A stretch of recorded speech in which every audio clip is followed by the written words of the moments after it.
ಪ್ರೀತಿಯುಳ್ಳ ದೇವಜನರೇ, ನಮ್ಮ ಕರ್ತನಾದ ಯೇಸು ಕ್ರಿಸ್ತನ ನಾಮದಲ್ಲಿ ನಿಮಗೆ ವಂದನೆಗಳು. ಶಾಲೋಮ್, ನಿಮಗೆ ಸಮಾಧಾನವಾಗಲಿ.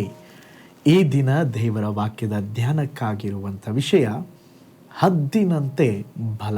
ಅದಕ್ಕೆ ಆಧಾರ ವಾಕ್ಯ ಯೆಶಾಯನ ಬರೆದ ಪ್ರವಾದನೆ ಗ್ರಂಥ 40ನೇ ಅಧ್ಯಾಯ 31ನೇ ವಚನ.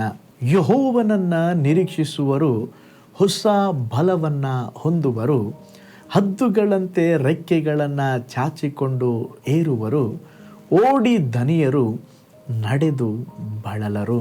ಇಂದಿನ ಜ್ಞಾನದಲ್ಲಿ ಹದ್ದಿನಂಥ ಬಲವನ್ನು ಕುರಿತು ನಾವು ಧ್ಯಾನಿಸಲಿಕ್ಕಿದ್ದೇವೆ. ಹದ್ದು ಸತ್ಯವೇದದಲ್ಲಿ ಒಂದು ಉನ್ನತವಾದ ಸ್ಥಾನ ಪಡೆದುಕೊಂಡಿದೆ. ಇತರ ಪಕ್ಷಿಗಳಿಗಿಂತ ಹದ್ದು ವ್ಯತ್ಯಸ್ತವಾದಂಥ ಪಕ್ಷಿ. ಇದು ಯಾವಾಗಲೂ ಎತ್ತರದಲ್ಲಿ ಹಾರಾಡುವಂಥ ಪಕ್ಷಿ. ಹದ್ದು ಸಾಮಾನ್ಯ ಪಕ್ಷಿಯಲ್ಲ.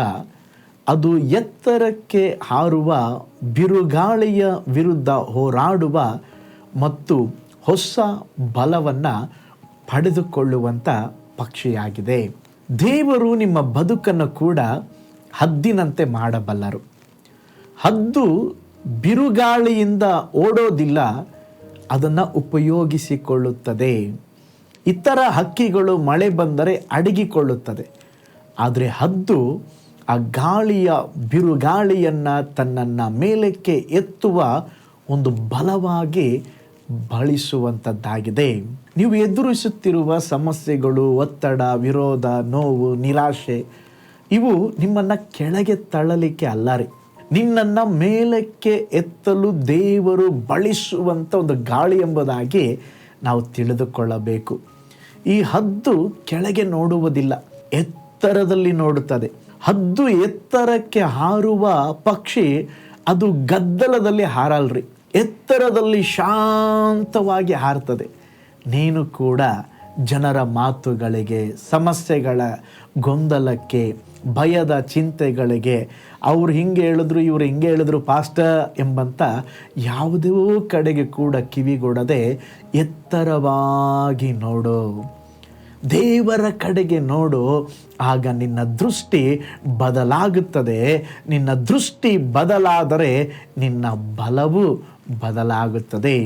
ದೇವರು ನಿನ್ನನ್ನು ಹದ್ದಿನಂತೆ ಉನ್ನತವಾಗಿ ಹಾರಲು ಕರೆದಿದ್ದಾರೆ. ಹದ್ದು ನೆಲದಿಂದ ಮೇಲಕ್ಕೆ ಹಾರಿದಂತೆ ನಿಮ್ಮ ಜೀವನವು ಕೆಳದಿಂದ ಮೇಲಕ್ಕೆ ಎದ್ದೇಳುವುದಕ್ಕೆ ದೇವರು ನಿಮಗೆ ಬಲವನ್ನು ಕೊಡುವರು. ನೋಡ್ರಿ, ಹದ್ದು ತನ್ನ ಹಳೆಯ ರೆಕ್ಕೆಗಳನ್ನು ಬಿಟ್ಟು ಹೊಸ ಬಲವನ್ನು ಪಡೆಯುತ್ತದೆ. ಹದ್ದಿಗೂ ಇತರ ಪಕ್ಷಿಗಳಿಗೂ ಇರುವ ಒಂದು ದೊಡ್ಡ ವ್ಯತ್ಯಾಸ ಏನು ಗೊತ್ತಾ? ಹದ್ದು ವಯಸ್ಸಾದಾಗ, ಅದರ ಶರೀರದ ಬಲ ಕ್ಷೀಣಿಸಿದಾಗ ಅದು ಒಂಟಿಯಾಗಿ ಬಂದು ಒಂದು ಬಂಡೆಯ ಸೀಲಿನಲ್ಲಿ ಕುಳಿತು ತನ್ನ ಕೊಕ್ಕಿನಿಂದ ತನ್ನ ಮೈ ಮೇಲಿನ ಗರಿಗಳನ್ನೆಲ್ಲ ಕಿತ್ತು ಹಾಕ್ತದೆ. ಏನು ಆಹಾರ ತೆಗೆದುಕೊಳ್ಳೋದೇ ಇಲ್ಲ, ಅದು ಬಹಳ ಕಾದು ಕುಳಿತುಕೊಳ್ಳುತ್ತದೆ. ಆಗ ಆ ಶರೀರದಲ್ಲಿರುವ ಕೊಬ್ಬೆಲ್ಲ ಕರಗಿ ಹೊಸ ಗರಿಗಳು ಮೂಡುತ್ತದೆ, ಕಾಲಿನ ಉಗುರುಗಳು ಬೆಳೆಯುತ್ತದೆ. ನಂತರ ಅದರ ಯೌವನ ಅದಕ್ಕೆ ದೊರೆಯುತ್ತದೆ. ಪುನಃ ಅದು ಆಕಾಶದ ಮೇಲೆ ಇನ್ನೂ ಉನ್ನತವಾಗಿ ಹಾರುತ್ತದೆ.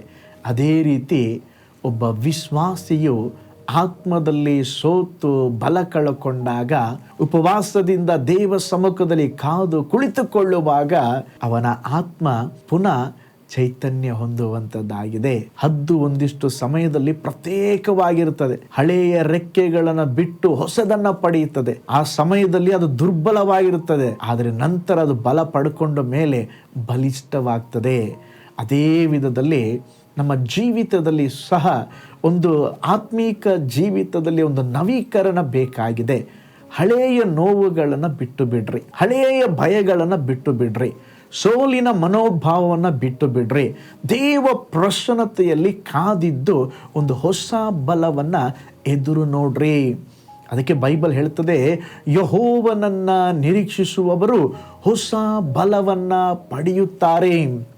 ದೇವ ಸಮ್ಮುಖದಲ್ಲಿ ಉಪವಾಸದಿಂದ ನಿಮ್ಮನ್ನು ನೀವು ತಗ್ಗಿಸಿಕೊಂಡು, ದೇವರೇ ಈ ದಿನಗಳಲ್ಲಿ ಕಾದಿರುತ್ತೇನೆ, ನನ್ನನ್ನು ಬಲಪಡಿಸ್ರಿ ಎಂಬುದಾಗಿ ಹೇಳಿ ಹದ್ದಿನ ಹಾಗೆ ಉನ್ನತವಾಗಿ ಹಾರುವುದಕ್ಕೆ ನಾವು ಕಲಿತುಕೊಳ್ಳಬೇಕಾಗಿದೆ. ನೋಡ್ರಿ, ನಮ್ಮ ಜೀವಿತದಲ್ಲಿ ಬಾಹ್ಯವಾದ ಜೀವಿತದಲ್ಲಿ ಬಲವುಳ್ಳವರಾಗಿ ಮುನ್ನುಗ್ಗಬೇಕಾದ್ರೆ ಅಂತರಂಗದ ಜೀವನ ಅದು ಬಲಪಡಿಸಬೇಕು. ದೇವ ಮಕ್ಕಳೇ, ನಿಮ್ಮ ವೈಯಕ್ತಿಕ ಜೀವನದಲ್ಲಿ ಪ್ರಾರ್ಥನೆ, ಬಿನ್ನಹ, ಸ್ತೋತ್ರಗಳಂತ ಹದ್ದುಗಳು ರೆಕ್ಕೆ ಬಡಿಯುತ್ತಾ ಏಳಲು ಸಹಾಯವಾಗಿರುವ ಪ್ರಾರ್ಥನಾ ಜೀವಿತಕ್ಕೆ ಸಮಾನವಾದದ್ದು ಯಾವುದೂ ಇಲ್ಲ. ಹೆಚ್ಚು ಪ್ರೇಯರ್ ಮಾಡಿರಿ. ಜಪವೇ ಜಯ. ಪ್ರಾರ್ಥಿಸುವ ವೀರರು ದೇವ ಬಲವನ್ನು ಅಪರಿಮಿತವಾಗಿ ಪಡೆಯುತ್ತಾರೆ. ದೇವ ಬಲದಿಂದ ಎದ್ದು ಪ್ರಕಾಶಿಸ್ತಾರೆ. ಇಂದು ಹದ್ದಿನ ಹಾಗೆ ಉನ್ನತವಾದ ಬಲವನ್ನು ಹೊಂದಿಕೊಳ್ಳುವುದಕ್ಕೆ ದೇವ ಸಮ್ಮುಖದಲ್ಲಿ ಕಾದುಕೊಳ್ಳ್ರಿ. ದೇವರ ಮುಖವನ್ನು ನೋಡ್ರಿ. ಯಾವುದೆಲ್ಲ ತೆಗೆದು ಹಾಕೋಬೇಕೋ ಅವೆಲ್ಲವೂ ಹಳೆಯ ಕಾರ್ಯಗಳು ನೀಗಿ ಹೋಗಲಿ, ಹೊಸ ಕಾರ್ಯಗಳು ನಡೆಯಲಿ. ಹದ್ದಿನ ಹಾಗೆ ಉನ್ನತವಾಗಿ ಹಾರಲಿಕ್ಕೆ ದೇವರು ನಿಮಗೆ ಕೃಪೆಯನ್ನು ಕೊಡಲಿಕ್ಕಿದ್ದಾರೆ. ಕಣ್ಗಳನ್ನು ಮುಚ್ಚೋಣ, ಪ್ರಾರ್ಥನೆ ಮಾಡೋಣ. ಪರಲೋಕದಲ್ಲಿ ವಾಸ ಮಾಡುವ ನಮ್ಮ ತಂದೆಯಾದ ದೇವರೇ, ಈ ದಿವಸ ಹದ್ದಿನಂತೆ ಉನ್ನತವಾದ ಬಲವನ್ನು ಕೊಡುತ್ತೀನಿ ಎಂಬುದಾಗಿ ವಾಗ್ದಾನ ಮಾಡಿದ್ದೀರ. ಹದ್ದು ಹೇಗೆ ಸ್ವಾಮಿ ದೇವರೇ, ನಿನ್ನ ಮಕ್ಕಳು ಸಹ ದೇವರೇ ನಿಮ್ಮನ್ನು ನಿರೀಕ್ಷಿಸುವಾಗ, ನಿಮ್ಮ ಸಮ್ಮುಖದಲ್ಲಿ ಕಾದು ಕುಳಿತುಕೊಳ್ಳುವಾಗ ಹದ್ದಿನಂತೆ ಒಂದು ಉನ್ನತವಾದ ಅನುಭವವನ್ನು ನೀವು ಕೊಡುವಂಥ ದೇವರು ಸ್ವಾಮಿ. ಯಾರೆಲ್ಲ ಜೀವಿತದಲ್ಲಿ ಸೋತು ಹೋಗಿ ದೇವರೇ ಇನ್ನೂ ನನಗೆ ಆಗುವುದಿಲ್ಲ, ನಡೆಯುವುದಿಲ್ಲ ಎಂಬುದಾಗಿ ನೆನೆಸಿ ಕುಳಿತುಕೊಂಡಿದ್ದಾರೋ ಅಂಥವರನ್ನು ಸಂಧಿಸರಿ, ಮುಟ್ರಿ. ಅವರ ಜೀವಿತದಲ್ಲಿ ಮೇಲ್ಮೆಯಾದ ಕಾರ್ಯಗಳನ್ನು ಮಾಡಿರಿ. ನಾವು ಹದ್ದಿನಂತೆ ಉನ್ನತವಾಗಿ ಹಾರಲಿಕ್ಕೆ ನಮಗೆ ಸಹಾಯ ಮಾಡಿರಿ. ಯೇಸುವಿನ ಹೆಸರಿನಲ್ಲಿ ತಂದೆಯೇ, ಆಮೇನ್, ಆಮೇನ್. Praise the lord. ಹಾಗಾದರೆ ಹದ್ದಿನಂತೆ ಉನ್ನತವಾಗಿ ಹಾರೋಣ. ಹದ್ದಿನ ಹಾಗೆ ದೇವ ಸಮ್ಮುಖದಲ್ಲಿ ನಾವು ಕಾದು ಕುಳಿತುಕೊಳ್ಳೋಣ. ಈ ದೈನಂದಿನ ಧ್ಯಾನ ನಿಮ್ಮೆಲ್ಲರಿಗೂ ಆಶೀರ್ವಾದವಾಗಿದೆ ಎಂಬುದಾಗಿ ನಾನು ನೆನೆಸುತ್ತಾ ಇದ್ದೇನೆ. ಅನೇಕರೊಂದಿಗೆ ಇದನ್ನು ಶೇರ್ ಮಾಡಿರಿ. ಅನೇಕರು ಈ ಸೇವೆಗಾಗಿ ಪ್ರಾರ್ಥಿಸ್ತಾ ಇದ್ದೀರಾ. ನಿಮ್ಮ ಅತ್ಯಮೂಲ್ಯವಾದ ಕಾಣಿಕೆಗಳನ್ನು ಬಿತ್ತುತ್ತಾ ಇದ್ದೀರಾ. ದೇವರು ನಿಶ್ಚಯವಾಗಿ ನಿಮ್ಮ ಕುಟುಂಬವನ್ನು ಆಶೀರ್ವದಿಸಲಿ. ನಿಮಗಾಗಿ, ಕುಟುಂಬಕ್ಕಾಗಿ ಪ್ರಾರ್ಥಿಸ್ತಾ ಇದ್ದಾನೆ. ನಾಳೆ ಮತ್ತೊಂದು ದೈನಂದಿನ ಧ್ಯಾನದಲ್ಲಿ ನಾನು ನಿಮ್ಮನ್ನು ಸಂಧಿಸ್ತೇನೆ. ನಾನು ನಿಮ್ಮ ಪ್ರೀತಿಯ ಸೇವಕ pastor Paul Joy. God bless you. ಕರ್ತನಲ್ಲಿ ಪ್ರಿಯರೇ, ಈ ಸಂದೇಶ ಮತ್ತು ಪ್ರಾರ್ಥನೆ ನಿಮಗೆ ಆಶೀರ್ವಾದಕರವಾಗಿದ್ದರೆ, ದೇವರು ನಿಮ್ಮನ್ನು ಪ್ರೇರೇಪಿಸಿದರೆ, ನಂಬಿಕೆಯಿಂದ ಸಾಗುವ ಈ ಸೇವೆಗೆ ನಿಮ್ಮ ಅಮೂಲ್ಯವಾದ ಕಾಣಿಕೆಯನ್ನು ಬಿತ್ತಿರಿ.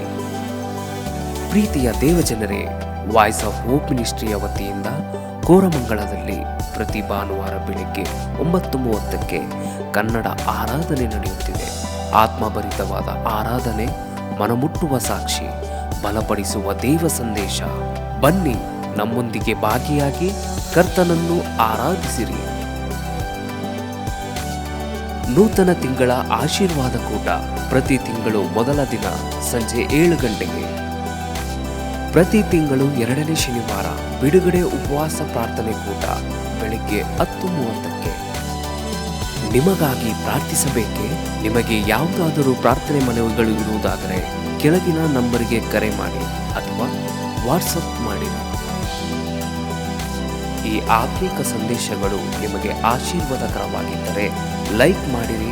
ಇಂಥ ಅದ್ಭುತ ಸಂದೇಶ ಪ್ರತಿದಿನ ನೋಡಲು ಬಯಸುವುದಾದರೆ ಸಬ್ಸ್ಕ್ರೈಬ್ ಮಾಡಿ ಹಾಗೂ ಇತರರೊಂದಿಗೆ ಶೇರ್ ಮಾಡಿರಿ. ಕರ್ತನು ನಿಮ್ಮನ್ನು, ನಿಮ್ಮ ಕುಟುಂಬವನ್ನು ಆಶೀರ್ವದಿಸಲಿ.